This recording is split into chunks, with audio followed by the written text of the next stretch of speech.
We're very happy today that you are here with us.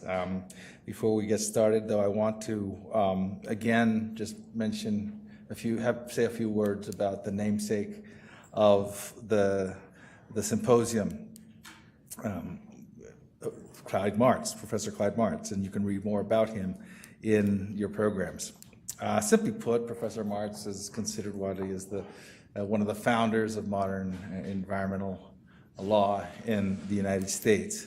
And he taught here at Colorado Law for 15 years, and he was a co-founder of both the Rocky Mountain Mineral Law Foundation and the Natural Resources Law Center, which later became the Getchus Wilkinson Center, which is the sponsor, as you know, of this event.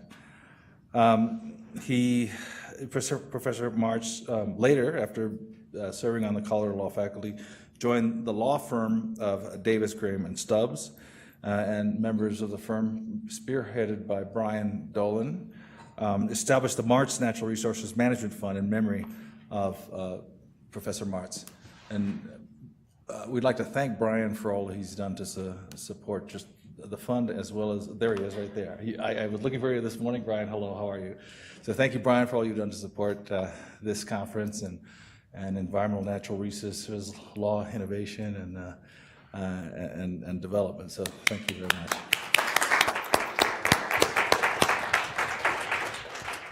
And the law firm, Davis, Graham, and Stubbs, continues to be a sponsor of this event. And again, I want to thank members of the firm, especially those who are present with us, including Zach Miller, who's a member of the advisory board of the Getchus Wilkinson Center. And again, also, I'd like to mention our other sponsors who make this event possible, who together with Davis, Graham, and Brian have contributed a great deal to make this event possible. So a big thank you also to Newmont Company, Wilmer Hale Law Firm, and our two university partners, the Center for Science and Technology Policy Research, and the Cooperative Institute for Research in Environmental Sciences. So as I said earlier, today's debate is the concluding portion of the day-long symposium. Today, a diverse group of scholars, policymakers, those involved in government industry have had a day-long discussion about environmental law and policy under the Trump administration, and surely it has been enlightening and thought-provoking. And there was, of course, a great keynote speech that we were able to benefit from. Before I turn things over to Professor Squillace, I'd like to finally recognize once again Alice Madden, who is the director of the Getchus Wilkinson Center, and put in all the hard work for the symposium, along with Sean LeVar, who works for the center. Really does that yeoman's work for putting things together. So big thanks to Sean for what he's done. Okay, so I'm going to turn things over to Professor Martz Squillace, who will be handling the debate and making the introductions. Thank you, Jim. Okay, so good evening, everyone, and thanks for coming to our Oxford-style debate. I'm going to sort of set a few ground rules, but before I start, I thought I would say a few things about Clyde. Actually, I'd like to spend a lot of time talking about Clyde. It occurs to me that we all have Clyde stories, and sometime at one of these symposia, we probably ought to set aside a half an hour and just allow each other to tell Clyde stories. But the story about how Clyde became a law professor here is a great story that many of you know. And those of you who have practiced with Clyde have lots of great stories that I've heard over the years. Clyde has lots of great stories that he used to tell all of us. And we'll have to do that sometime. We'll have to build into the program one of these times stories about Clyde. But let's get on to the debate. We have an important topic to cover this evening. And I want to begin by doing a little bit of stage setting in terms of the topic that we have for our debate. I'm going to start just by sort of acknowledging some of what we know about the current climate, I use that word advisedly, in terms of environmental law and environmental regulation. The sort of Starting point, I guess, is a recent article from the New York Times suggests that there are at least 67 environmental regulations that the Trump administration is moving to block or suspend or repeal. So there are some big changes coming into our regulatory environment. We've talked a little bit about some of them today. Some of you know about many of them. There's been some discussion about the Clean Power Plan, and what they're doing, I think, might be described as repeal and replace. There's a repeal initiative and also a replace initiative there. Many of you are familiar with the Waters of the United States rule that has just recently been suspended for 2 years. It's gone until at least February of 2020, and the expectation is that there will be some significant changes to that rule. Many of you are also familiar with the new source performance standards for oil and gas, which have been stalled and are likely to be changed in some significant ways. So a lot of interesting rule changes, and I guess beyond rule changes, of course, other things as well that are important to discuss. We all know that the Trump administration has informed the United Nations that it wants to pull out of the Paris Climate Agreement. It can't do that right away under the terms of the agreement, but it's announced its intention to do that and to set the clock running on that initiative. And of course, there was a little bit discussion today as well about the disbanding of the interagency working group that had put together the social cost of carbon document that has become fairly prominent. So a lot of important things happening. And so with all those things in mind, we've developed this motion, and in Oxford-style debates, we call it a motion that is the subject of our debate. And you see it up on the screen there, but let's just read it over. The proposed changes to regulations and changes in enforcement priorities at the EPA will roll back gains made in recent years in protecting human health and the environment. And we have two distinguished guests with us this evening who are going to take the two sides of this particular motion. Arguing in favor of the motion is Paul Billings. He's with the American Lung Association. And arguing against is Emily Fisher, who some of you saw earlier today on one of the panels, who's with the Edison Electric Institute.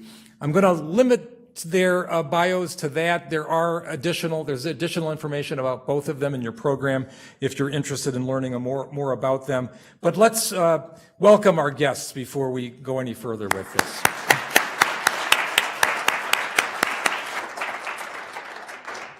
Okay, so I have a lot of ground rules that I need to lay out for you about this Oxford-style debate. So let me begin just by telling you that we're going to ask all of you to use your clickers in a minute. Hold off on that for a minute, but we're going to ask you to vote yes, no, or maybe, or you're not sure on the question, and then we'll do that again at the end. The way this is going to go is that each debater will start off with 5 minutes, and then they will have 4 minutes to rebut what the other side said. We flipped a coin at the beginning. We had a little trouble finding a coin. Nobody has coins anymore, it seems, but Paul fortunately had a coin, and we were able to flip a coin, and Paul won the toss. He's elected to defer, and so Emily will begin the debate with her 5 minutes. Paul will respond, and then they'll each get 4 minutes to rebut the other side. And then I will ask a few questions just to kind of kick off a discussion about some of these issues. Each party will have 2 minutes to respond to my questions, and then we'll open it up to the audience for a few questions from you. You'll have, or the speakers will have 1 minute to respond to audience questions. All this is being timed by Sean. He's got the hard job tonight trying to keep everybody on track in terms of the timer, but we have a little timer up here to warn the speakers when their time might be up.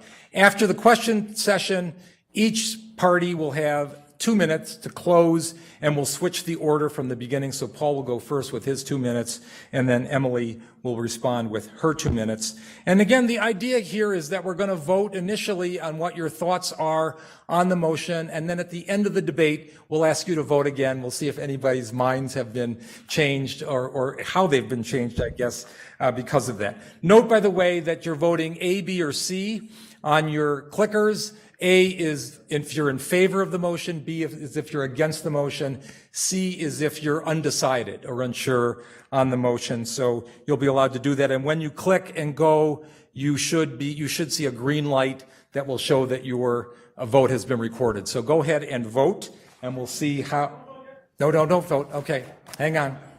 Sean's gonna Sean's got to push the button to allow us to vote, I guess, here.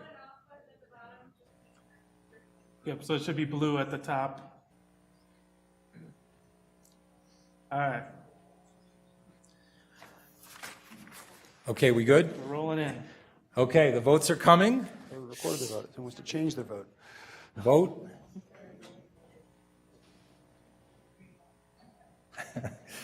You didn't tell me this part.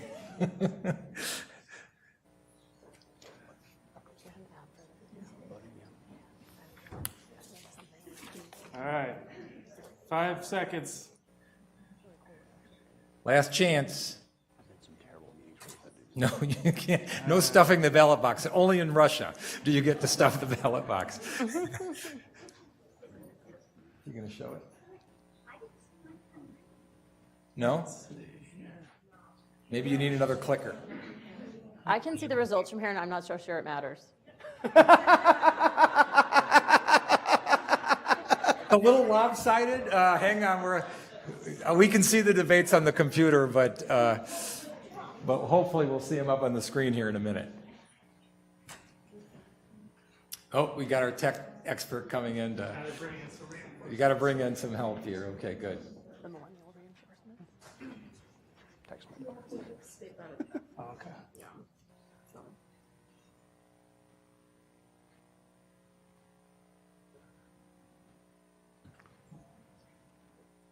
No?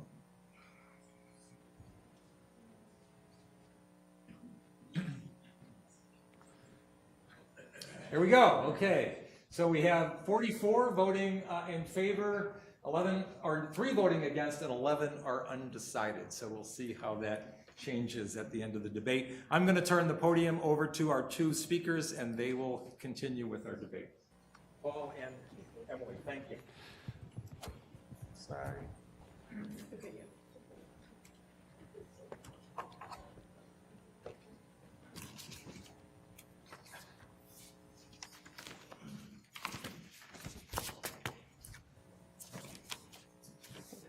Ready?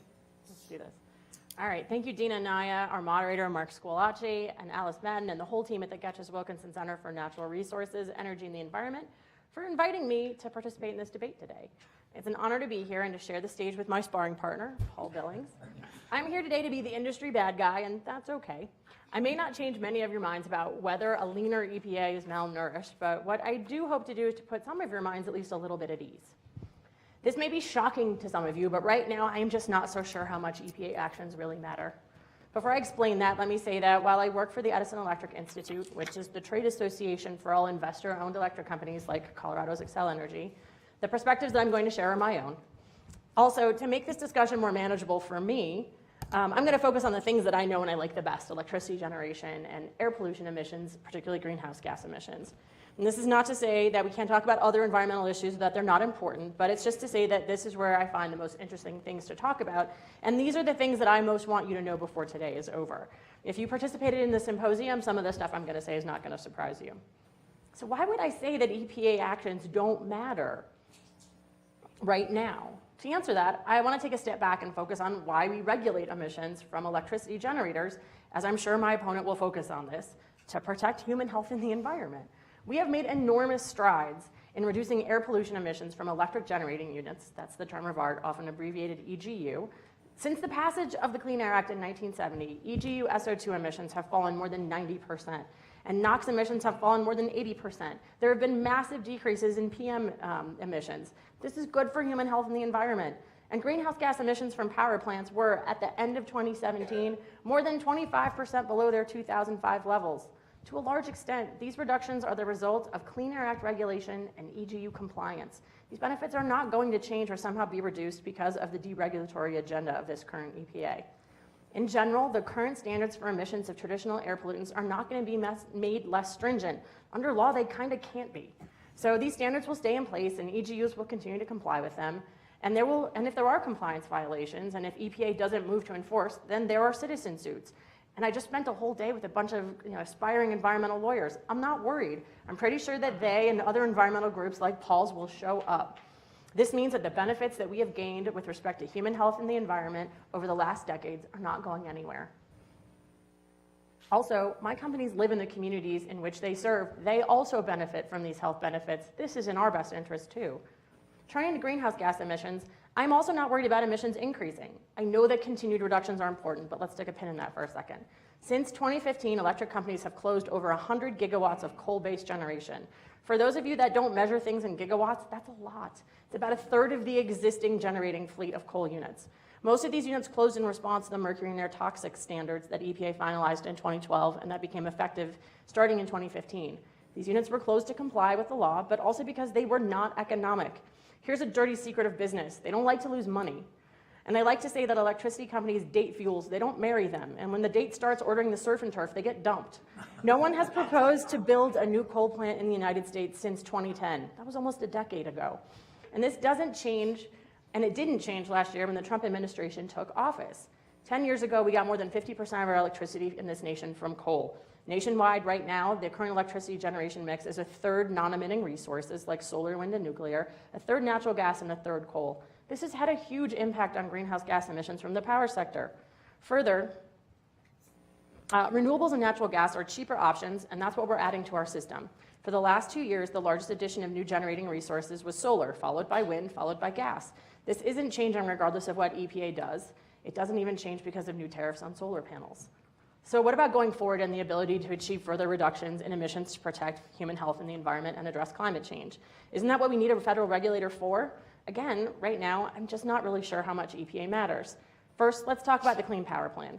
There's been a lot of coverage about the fact that EPA is going to repeal the CPP.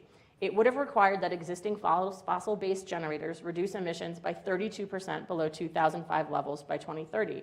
But just a minute ago, I told you we're already more than 25% below those levels. And that's before the program actually even was supposed to start, which was in 2022. These emissions are projected to continue to decline as more coal is retired and as more renewables are added to the system. And we can't discount the role of energy efficiency. Every year, energy efficiency measures avoid millions of tons of greenhouse gas emissions. These things aren't changing. Even more importantly, my member companies have been announcing long-term emissions reductions commitments that are significant, like 80% below 2005 levels by 2050, and interim commitments for 2030 and 2042. It's on. You'll get a rebuttal. All right.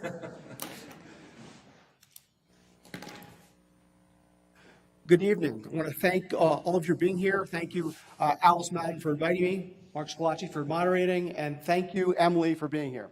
The answer to this proposition is undisputedly and emphatically yes. I have limited time this evening, so I can't catalog all the threats. I will make 5 points to prove why EPA's actions are rolling back progress and threatening health. First, health.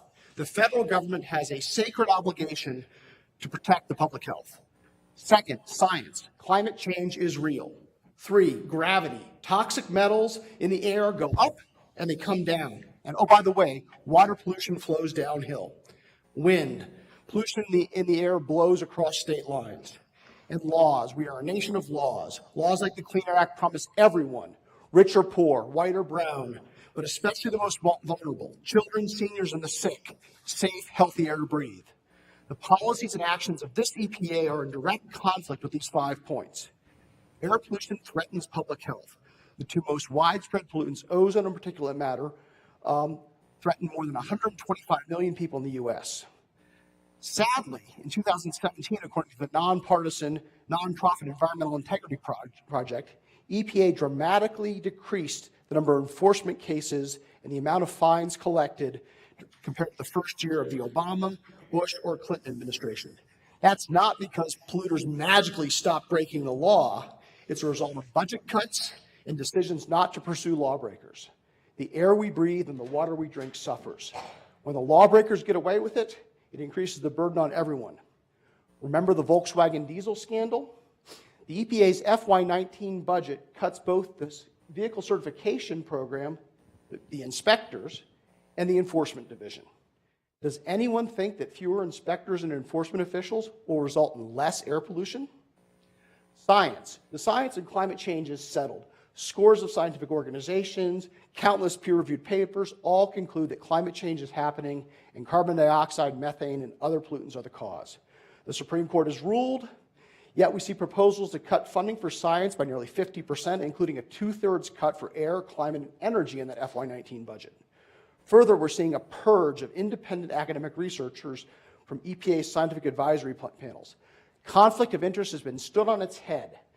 Academic researchers who receive EPA funding are being removed and being replaced by industry-funded researchers and deniers. EPA proposed to repeal the Clean Power Plan.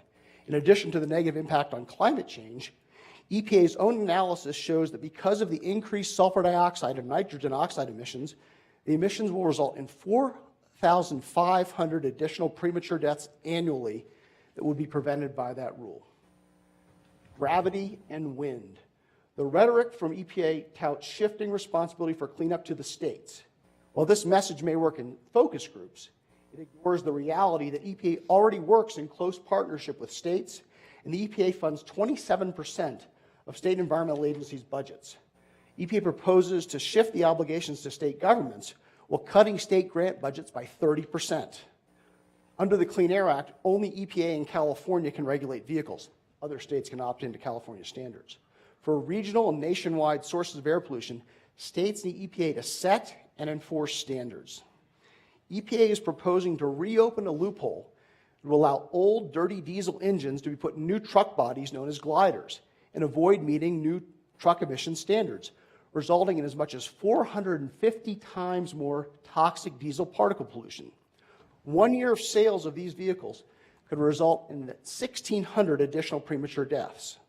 In the past 15 months, EPA, in addition to the dirty diesel trucks and power plant rollbacks, is weakening rules to cut toxic air pollution, proposing to repeal requirements for cleanup of oil and gas operations, and threatening the greenhouse gas standards for cars and SUVs. EPA needs to recognize that wind blows and water flows downhill. Laws. EPA is attempting to avoid compliance with statutory deadlines to implement the ozone health standards. EPA had until October 1 of 2017 to tell states which areas were in violation. EPA missed that deadline. We took them to court. AGs took them to court. EPA still missed the deadline, still delayed. Last month, we got a ruling from the Federal District Court, but still give EPA until April 1st to designate most areas, until July for San Antonio. What does this mean? It means delaying pollution cleanup, which will threaten public health. In sum, EPA is ignoring basic science and clear statutory requirements. These actions and inactions affect the health of everyone.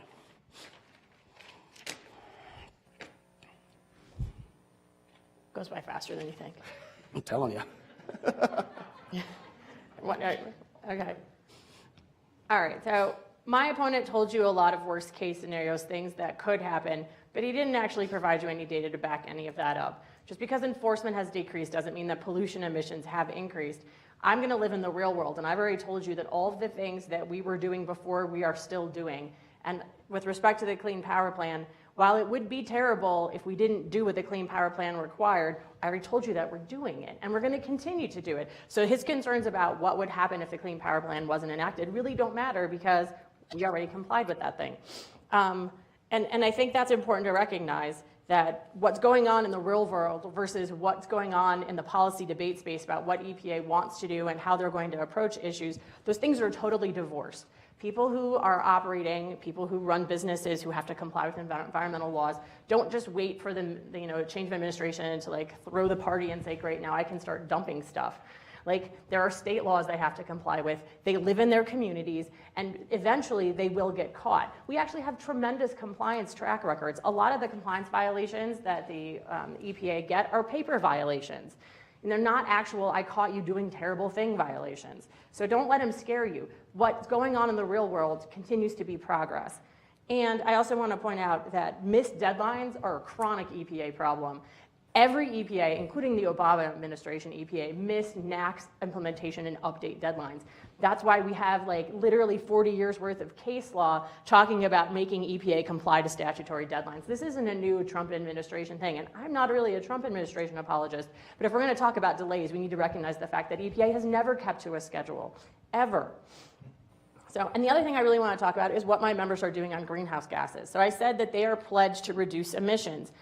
I have huge members making 80% emissions reductions cuts. When you cut greenhouse gas emissions, you also cut other air pollution emissions. We're going to continue to make progress.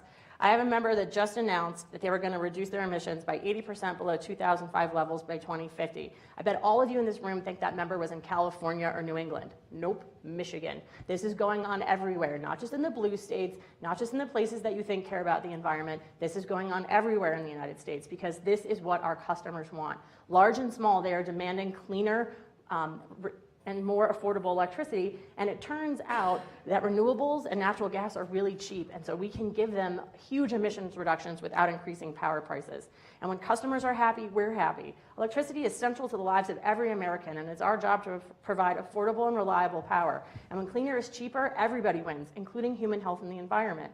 And when customers demand it and investors take their dollars away if they don't see it, emissions will continue to decrease regardless of what EPA does in the near term with the CPP or any other air quality regulation.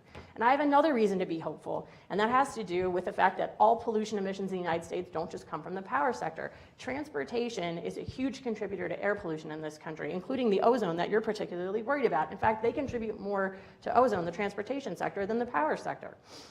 It's super difficult to regulate things that move. That's why people love to regulate power plants, because it's really hard for us to run away.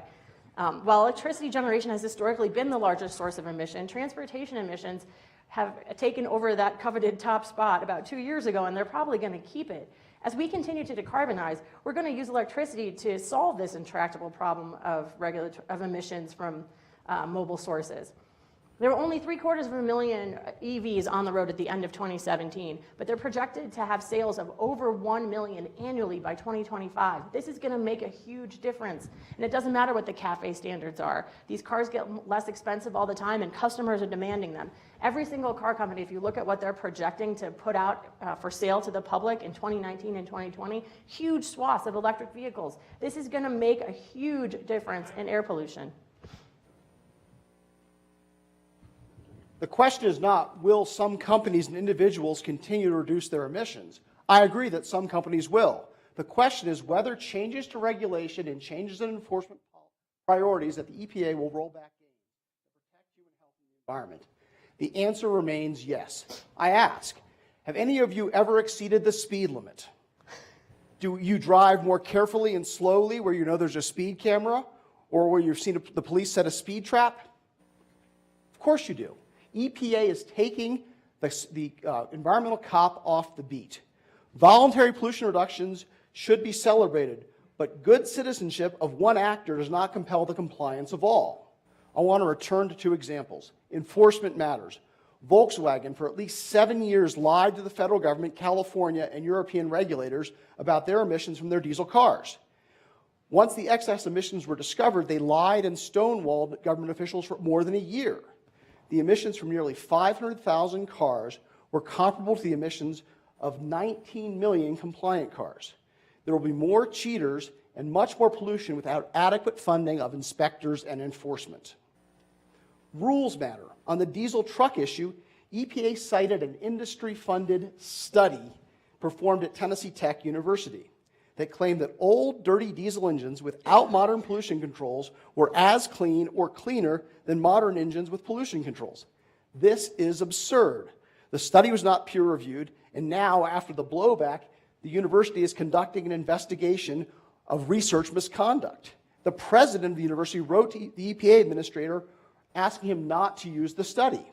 Allowing old, dirty diesel engines to be sold in new trucks without meeting modern pollution standards will result in 295,000 additional tons of nitrogen oxides in the air each year. For scale, the Clean Power Plan will result, the repeal of the Clean Power Plan will result in only 150,000 additional tons of NOx in the air. Of course, added together, as Scott Pruitt's EPA is doing, they will add nearly 500,000 tons of NOx into the air. NOx causes ozone pollution. It also forms lethal particulate matter. These 2 rollbacks will cause thousands of additional premature deaths and hundreds of thousands of asthma attacks in children. Where EPA gets its information and whether or not it faithfully adheres to its mandate has consequences, deadly consequences. Litigation to challenge the actions and inactions of EPA's failure to comply with the Clean Air Act is a powerful and necessary tool, but will not mitigate the harms to health. The Clean Air Act's greatest strength is the power of those citizen suits you mentioned. The provisions that give individuals and organizations and state attorneys general the access to the court to compel compliance in the law. But to our question, litigation is slow, so even when we prevail, and we will prevail often, the compliance is much later than the statute required. And sadly, we all choke on the outcome.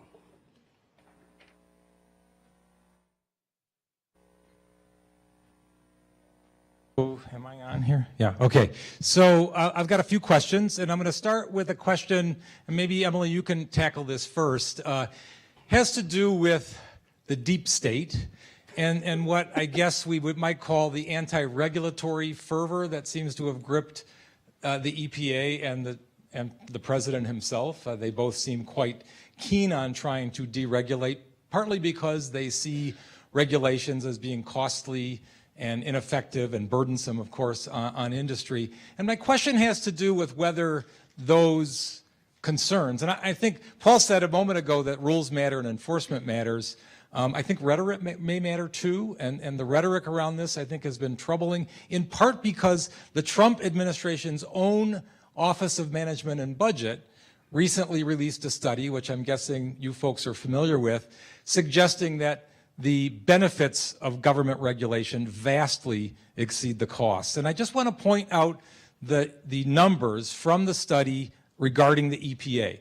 The study looks at 39 major regulations between 2006 and 2016 and finds benefits that range from $195.8 billion to $705.7 billion, while imposing costs ranging from $54.1 billion to $64.8 billion. Depending on which numbers you use, it's at least double the benefits over the cost. It could be as much as more than 10 to 1 in terms of benefits over cost. I thought you made a compelling case, Emily, about how EPA rules don't matter, but it seems to me this study suggests, and maybe this is not true of the Clean Power Plan, but other EPA rules do seem to matter, at least if we're counting costs and benefits as set out in the study. And I'm wondering if you have any thoughts about that. So I felt I was careful to say that it didn't matter right now. Because what I'm saying is, of course, rules and regulations matter. We would not have, as I acknowledged, some of the significant reductions that have been achieved by the power sector and a lot of air pollutant emissions if there weren't rules and regulations. There's definitely a role for federal regulation. I'm just not so sure that whatever it is they're going to do in the next couple of years is really going to be that meaningful. One of the things that I pointed out is that a lot of our statutes, particularly environmental statutes, have anti-backsliding provisions. It's going to be incredibly difficult, if not impossible, for them, even if they had the wherewithal, because I don't think they've announced doing this, going in and looking at existing standards and trying to reduce them. What we're talking about is whether or not they're going to be continuing to make progress on making these standards more stringent going forward. And my argument is that, at least in the near term, for the rest of this four-year term of this administration, we're going to keep making all the reductions that the Obama administration had us on a track to do anyway, because there are a lot of reasons why those made sense. They're economic, our customers want them, investors want them. And so in the next 3 years, it just doesn't matter that much. It's not to say that environmental regulation isn't meaningful or hasn't had progress. I'm just not so sure that getting really freaked out every time they make an announcement is worth all of our time and energy, because they say a lot of things and they have a really hard time actually accomplishing them. They put out a big study saying these are the things they did last year, but if you scratch the surface on most of that, they didn't really do that much. They didn't really change anything. I don't have members who suddenly don't have to comply with things. That hasn't changed. So my perspective on that is there are definitely benefits to regulation. We've seen them in the reduction of pollution emissions, and they're good for public health and for human health and the environment. I'm not saying that we shouldn't have any more regulations ever in the future. I just don't know that it's worth it getting really, really freaked out about the fact that they might not be doing anything for the next 3 years. Yes, in that same analysis that OMB did, they also signaled that they may be changing how they're going to do the calculations going forward, because, frankly, they don't like to show these tremendous benefits from the cost compared to the cost of regulations. So EPA is doing a number of things. Megan Soronsky earlier today talked about, in the Clean Power Plan repeal, they talked about imposing these artificial thresholds on the benefits from PM. That's all to drive down that benefit cost. Cutting PM saves a lot of lives. Thousands of premature deaths are prevented by cutting PM. What EPA wants to do is impose a threshold where the science says no threshold exists, and that will allow them to shave the benefits. If they cut the standard to the lowest measured level, which is what was in two of the key studies, they cut the benefits of cutting PM down in half. If they set it at the level of the National Ambient Air Quality Standard, they cut the benefits by about 90%. So they want to cherry pick data and put their thumb on the scale to avoid including those costs, and therefore say all these regs are too expensive because they're not going to show the benefits. Earlier this week, Scott Pruitt announced that he is going to impose something called transparency for science. What he really wants to do is disclose confidential patient data on these same studies, or say EPA is not going to use them for future analysis. Again, this is to say we're not going to give any weight to these premature mortality studies that show that PM harms health and people die prematurely. I want you to know that in 1997, when EPA set the first PM fine NAAQS, we heard this argument. There was $100 million invested in research. The Health Effects Institute, which, oh, by the way, is jointly funded by the auto industry and EPA, conducted a comprehensive reanalysis, and guess what? They found that the science was good, that PM does harm health, and we know there's no threshold. So we do see these benefits, but we also see a concerted effort through many channels to try to block the calculation of those benefits. Okay, I've got a couple of other questions. I wanted to remind people that if you didn't get a card, if you want to ask a question after the couple of questions that I'm going to ask, make sure you get a card and write it down. I think somebody's going to collect those cards, and we'll try to take a few of those after the... We didn't do cards. Never mind. It's on my script to tell you about cards, but we're saving paper today. Is it offsides to say one more thing about cost-benefit analysis? Okay, why not? I'll just do it. So look, a lot of rules require a cost-benefit analysis because of Executive Order 12866, which was signed by President Clinton. But that's an after the fact assessment of what EPA has already decided to do, because the statute dictates what you're allowed to consider when setting the standards. And we do not just regulate when benefits exceed costs. We regulate, often the standard says what's the most protective of human health and the environment. Sometimes the standard is what do the best performing units in this class do? The cost benefit analysis is irrelevant. It irritates him, but it doesn't change what the standards are. There she goes again. We'll use that line. She's conflating two different issues. National Ambient Air Quality Standards, where the Supreme Court has said that it is only based on health. But on other regs, EPA most certainly considers cost, and they do these comprehensive regulatory impact analyses. And I will tell you that the bean counters at OMB use those cost-benefit analyses like a cudgel to beat the EPA staff when they try to move forward with the regulation. Yeah, I think it's interesting, you know, the famous Wittemyer versus American Trucking case where Justice Scalia acknowledges that you can't take into account cost because it's a health-based benefit. In fact, the case discusses the cost-benefit analysis that's done regarding the ozone standards that were at issue there. So it's kind of just interesting. It seems to come up, and it's inevitable. Of course, it's inevitable that we're going to be looking at costs and benefits. Let me continue on this theme a little bit, but with a little different twist. And Paul, maybe you can start with this question. I'm interested in the role of uncertainty in regulation, and I think it's a particularly difficult problem in some of the complex issues that we're dealing with. I think air pollution regulation may be one of the better examples where, yes, we come up with cost-benefit analyses and we make the case that the costs exceed or the benefits exceed the costs, but high levels of uncertainty about a lot of that data. And I guess the question is, in the face of high levels of uncertainty, is it fair to impose significant burdens on industries that when you don't know for sure that you're going to get the benefits that you hope to achieve? To meet anybody, I've been doing this for over 25 years, who doesn't work for a regulated industry, who thinks that the air is too clean or the water is too safe, or that the food that their children are eating could not be safer and more healthy. Uncertainty is a term that we use in the vernacular to think, oh, wow, there's vast uncertainty about whether these studies are valid or not. That's not the kind of uncertainty scientists are talking about. They're talking about very minute levels of uncertainty about the final number. So we can't know for certain how many deaths down to maybe the single digits at the lowest level of the PM standard or the PM levels. But it's not the kind of vast uncertainty that someone have you think that there's this huge swing about whether or not PM is actually harming health, whether people are actually dying prematurely.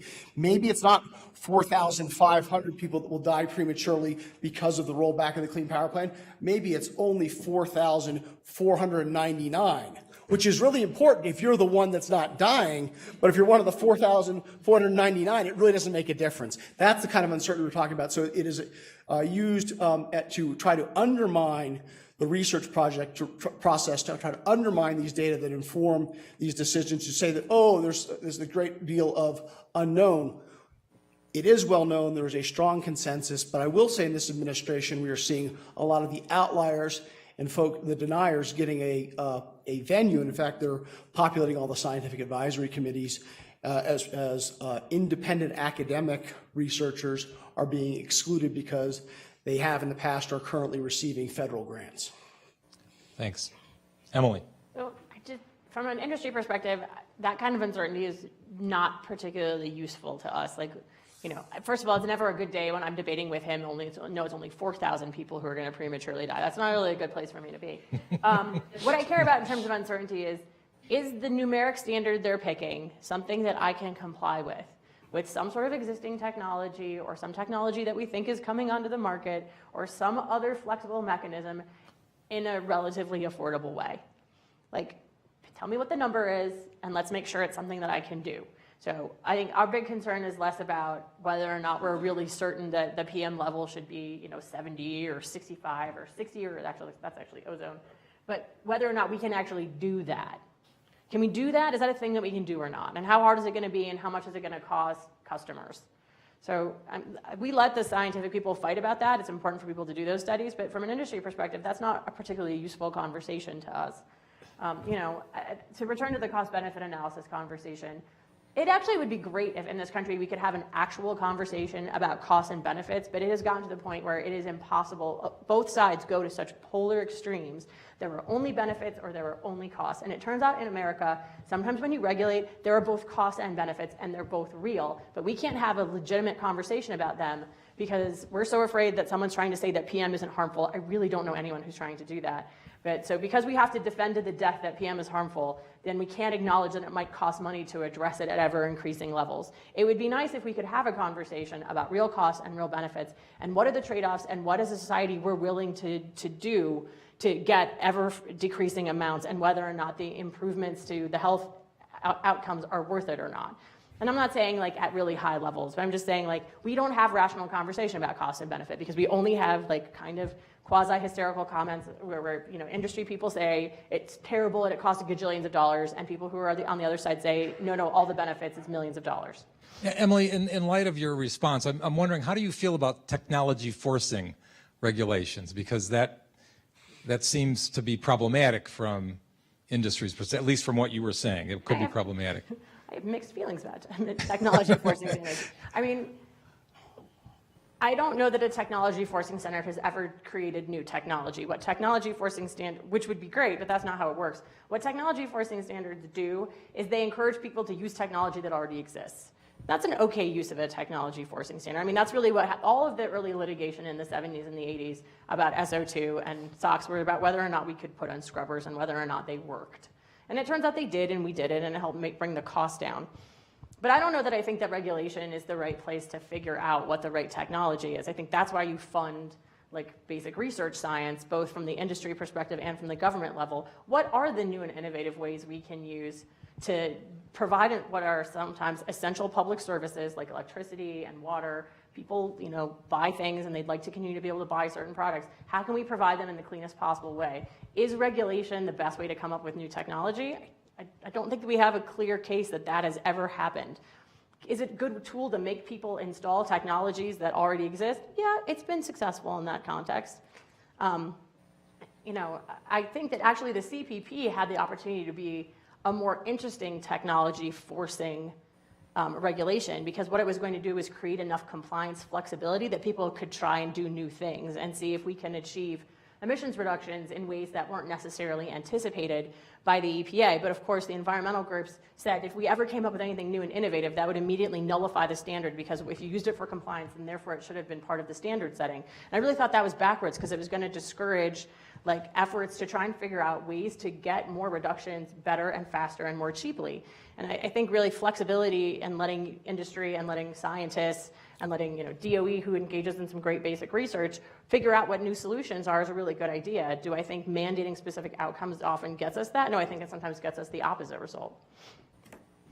Thoughts about technology forcing? Paul? So when I started the 1990 Clean Air Act, the refrain from industry was, we can't do it and it costs too much. And the ensuing 28 years, I've heard that time and again. The key thing is to set performance standards. And guess when there's a strong performance standard is set, American engineers take over. There's investment, and they'll say, hey, we can build a better mousetrap. We can meet this standard more cost effectively than the existing technology. And why? Because they want to sell that technology to Emily's members or to General Motors. And so time and time again, since the Clean Air Act of 1970, we've seen strong performance standards set, and we've seen American ingenuity take over. In fact, the whole pollution control industry was invented in the United States of America because of the Clean Air Act, and it has saved countless lives around the world. California has been a real leader on motor vehicle standards, setting standards that at every one of those hearings, the big three come and say, we can't meet this standard. And guess what? They meet it almost every time. And when they haven't been able to meet it, regulations have been able to tweak it to allow some compliance flexibility. So I get a little tired of this, woe is me, you're doing a top-down, one-size-fits-all solution from Washington. That's not what we're seeing. What we see is you set a level, you say, we think you can meet it with this technology, but if you can do it a better way, a cheaper way, go do it. And guess what? We've seen it time and time again in the mobile source sector and in the stationary source sector. I will never not bet on American engineering and their innovation. Okay, good. One other question that maybe we can use to sort of tie things together and maybe not be quite so on opposite sides of the issue.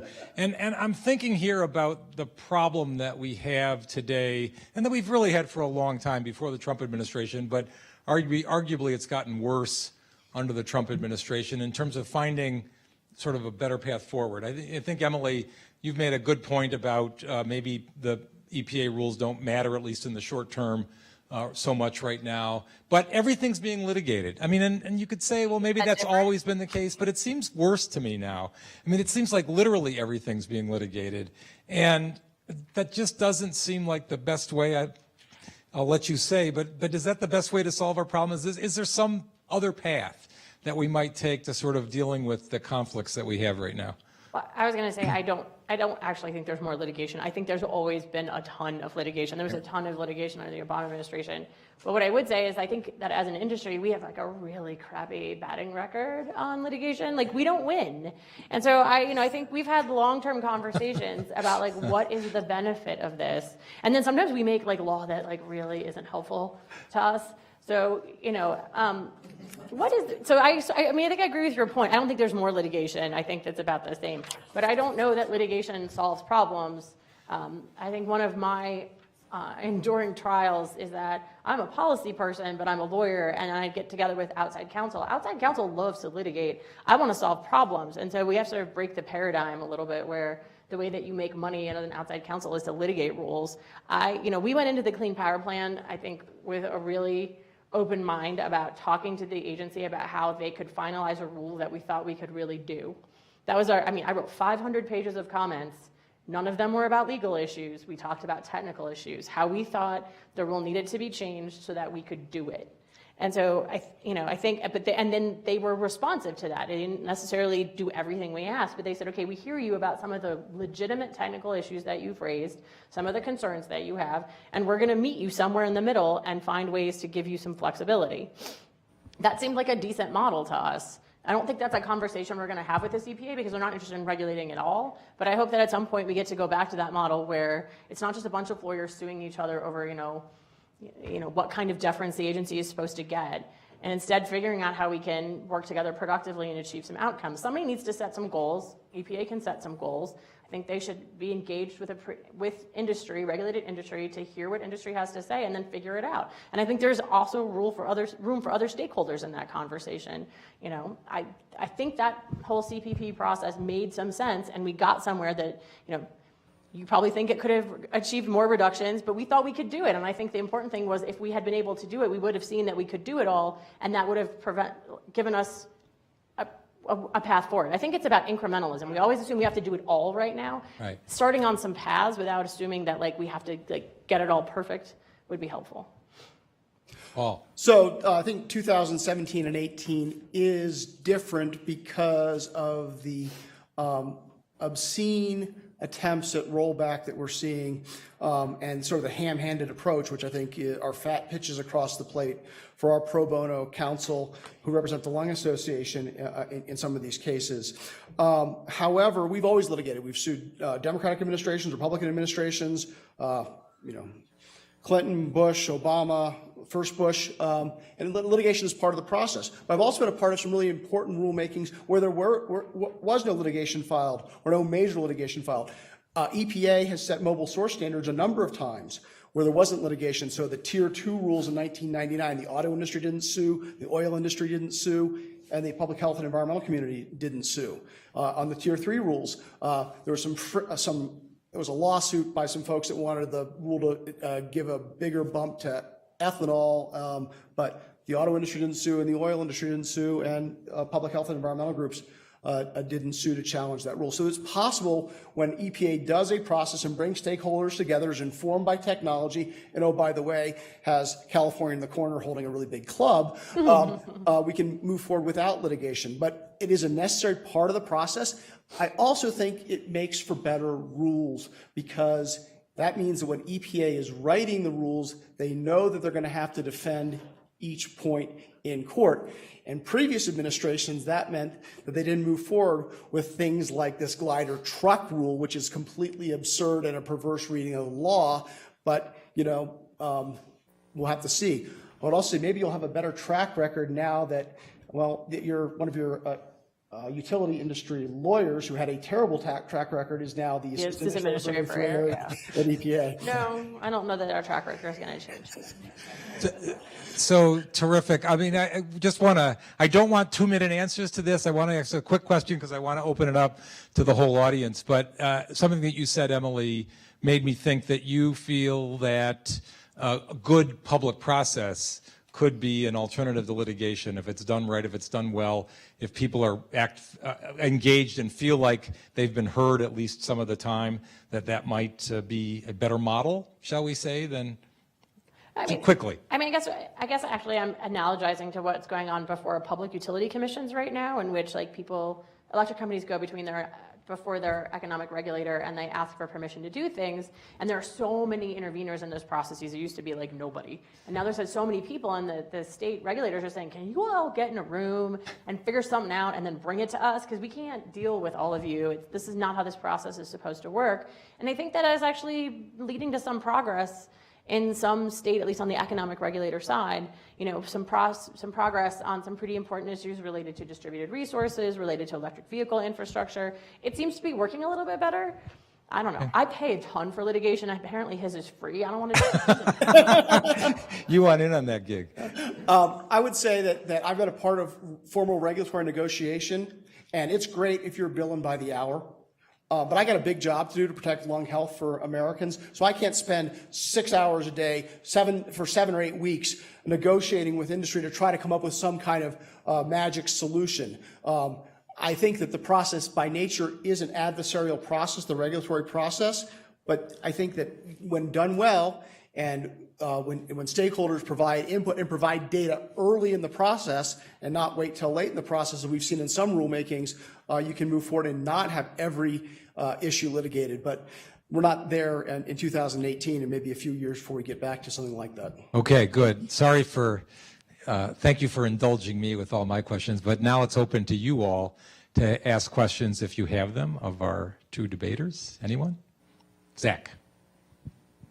We've been talking mainly about the Clean Water Act and a lot of other environmental programs. Why are you picking the thing I know less about? I exactly am going to do that. But I wanted, in a general fashion, I wanted to focus on programs other than most aspects of the Clean Water Act, Clean Air Act, RCRA, and so forth that are generally delegated to the states.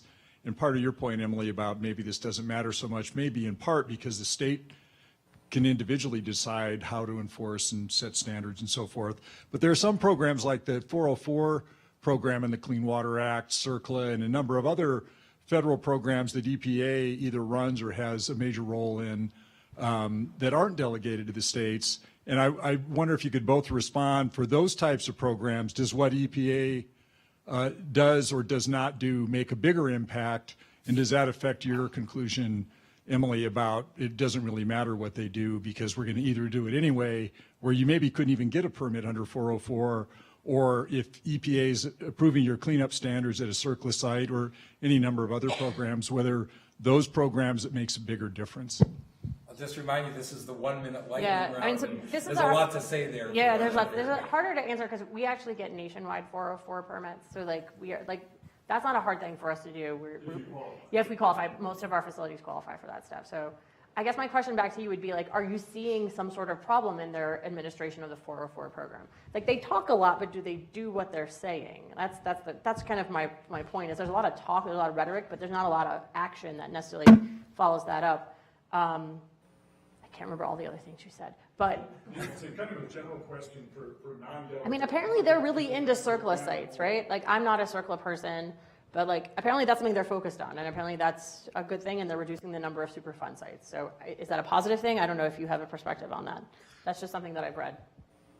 So I'm an air guy, so you have to bring the Gill Association here to talk about water.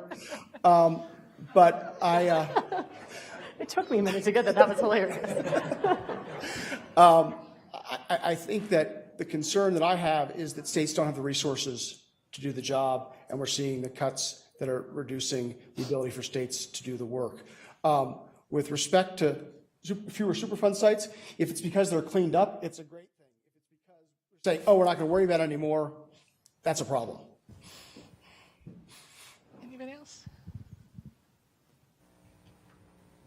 So I have a question having to do with how you think the lack of regulation and particularly possibility of inspection, since inspection has obviously not ever been strong enough to catch a lot of things. And I explain, my background is in industrial chemistry. So say we can stick to air, you have a industry with a smokestack, and it's existing, so you know, it's followed whatever rules were done when it was built, but there's a lot of things that happen with maintenance and operations.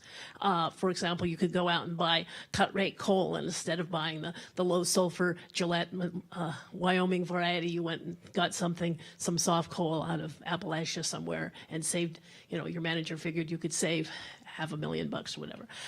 You don't fix your scrubber. I think there's a lot of areas where things can deteriorate quite drastically, actually fairly fast, and I wondered if you had any answers for that. So we actually use continuous emissions monitors, so we can't do those things. So it's a power sector thing. They're kind of expensive. It might be more applicable to other industries, but literally continuous emissions monitors monitor emissions continuously, and those are things that are evaluated by states. If you want to talk about really boring litigation, you can talk about stack testing. Because we have litigated like bonkers over like what the rules are for testing your stacks to ensure that all of your controls still work the way that they're supposed to, and you know. So I appreciate that like you could do that stuff. You could start buying the wrong level of coal, but like we have continuous emissions monitors for greenhouse gases on our both for greenhouse gases and for mercury. Although some people do mercury stack testing, it would be immediately apparent to the regulator and to us, and we have to turn that data in. It's not like we wait for someone to come ask us for our data. We have affirmative obligations to turn that data in, and it's publicly available. Someone would notice that pretty quickly. The juice ain't worth the squeeze on that. I think I'll agree with my colleague that we do have CEMs on power plant stacks, but I will also say that they can comply with their permit levels, but still run their plants without turning on their controls. So as long as they meet their overall permit levels, we're seeing power plants in the Midwest that are turning off their SCR systems, and we're seeing NOx levels that are sky high and much higher than their performance level, their best performance levels, which means that when the SCRs are operating, NOx emissions are way down. When they're off, they're way up. They're turning these plants on hot, smoggy days because that's when they need the juice, and and they're not running it. But it's perfectly legal. It's consistent with their permit. It's just immoral. But not that this makes it any better, but they were doing that before the Trump administration. This is true. Yeah. But you know, EPA isn't the one who discovered that, just for the record. It wasn't EPA enforcement that figured out that VW was lying. It was somebody else. So I believe in the ability, like, yes, that was a terrible thing. They should not have done that. They should be punished. I'm glad that we're using that money for a lot of really great purposes. But that wasn't because EPA enforcement was super on it. Okay, it's time to go to the closing, and each side's going to get 2 minutes. And because Emily led off, Paul is going to begin with his 2-minute closing. So I appreciate my colleagues' attempt to pivot the debate away from what some select companies may volunteer to do, but distraction will not address the question before us or defend the indefensible. The facts are clear. Rolling back pollution cleanup rules, delaying implementation of rules, slashing science, slashing enforcement and inspection budgets, and failing to enforce the law results in more pollution. So I return to my 5 key points. With just 2 examples, and there are many more, I detailed nearly 500,000 tons of NOx emissions that will be emitted each year from just dirty trucks and power plants. So back to my 5 points. EPA is failing to comply with laws that require pollution cleanup to protect public health and is neglecting enforcement. There is no cop on the beat. EPA fails to recognize that the federal government has an obligation to protect the public and that the wind blows across state lines and gravity deposits pollution in lakes, rivers, and streams, and it all flows downhill. States can't do it alone. EPA is attacking science and scientists, ignoring the overwhelming consensus, cherry-picking data, and excluding independent scientists and elevating industry scientists and deniers to advisory panels and committees. And EPA is even citing fraudulent studies to support its actions. The EPA actions result in more pollution that will have impact on the air we breathe, the water we drink, and the food we eat. This threatens our health, and more air pollution will result in more asthma attacks, more missed days of work in school, and more premature deaths. Laws, wind, gravity, science, EPA is failing to meet the basic obligations that protect health. So take a deep breath. It may be the cleanest air you're going to breathe for a while. And always remember, when you can't breathe, nothing else matters. All right.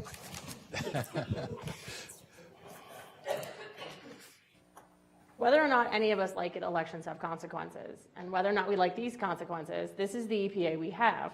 We can, like my opponent, rage against the dying of the light and think that litigation will solve all of our problems if only we just yell loud enough and fight hard enough. Or we can look at what practical things we can do now to make sure that the gains that have been made over the past 40 years under the Clean Air Act can be preserved and extended through non-regulatory means. I know it seems like completely impossible for him to understand, but that is actually not the only way we could achieve progress in this country. And it might actually give us an opportunity to make investments in new technologies and learn new and better ways of doing things. There are other people willing to take up the slack here. Companies are willing to do it. States and cities and local communities are willing to do it. And what we should do, instead of spending all of our time suing EPA, although I know you'll still do that, is we should be figuring out how we can spend our resources and our time more productively. They're not really going to be able to do as much as they say they're going to be able to do in the next couple of years. Let's band together and figure out how we can continue to make progress. Yes, that means you might have to make friends with emitting and polluting industries. Yes, that means you might need to think about how we fund our cities and our counties better so that they can do a better job. Yes, we might have to think about other strategies besides just suing agencies. There are many productive things that we could do. Car companies want to produce cleaner cars. We can help them do that by putting out the infrastructure needed to deploy electric vehicles so people actually buy them. These are concrete things that all of us could do together, and EPA can't stop us from doing them. It doesn't really matter what they're doing in Washington. I'm from Utah. I actually hate states because I grew up as a member of a minority community, and I'm disavowing the federal government right now and telling you, you guys have the opportunity to do the right thing. So let's figure out how to make progress without EPA in the next couple of years. Okay. That was a terrific debate. Thanks to our 2 debaters. That was delightful. Now the moment has come for you to cast your votes. So clickers out. Oh, wait. Okay, John's got to get it set up. Hang on a minute. It's coming. Remember, A is in favor of the motion, B is opposed to the motion, and C is you're not sure. Make sure your blue lights are on. I'll be interested to see if the not sures go up after Okay, the. go ahead.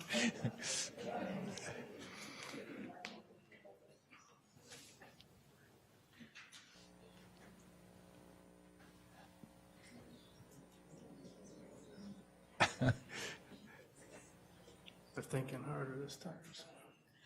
That Yeah. goes well for you.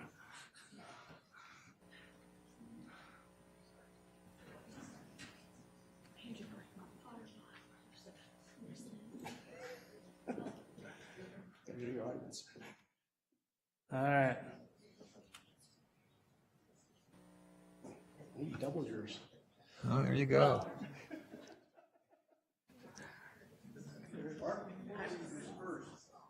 A friend had reminded me that there are a lot of protesters on campus in honor of Oh, okay. Yeah. Wait, that means I'm not the bad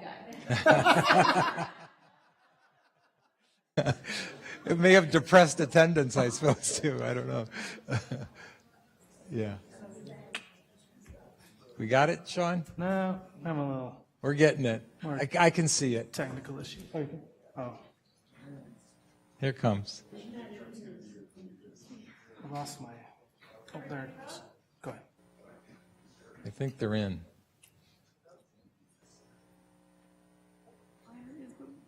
So much for technology. Here we go. We got to need a big one? Expand that. Can we get it bigger? Okay, there we go. So you see what happened. 39 in favor, 6 against, and fewer undecided, and 3 people voted D&E. I don't know what that is. Right? That was not one of the options. So 3 people, or it looks like it's down to 2 people. So anyway, interesting. Good on you. Anyway, please join us for the reception next door in Betcher Hall. Thanks again for coming, and let's thank our debaters one more time.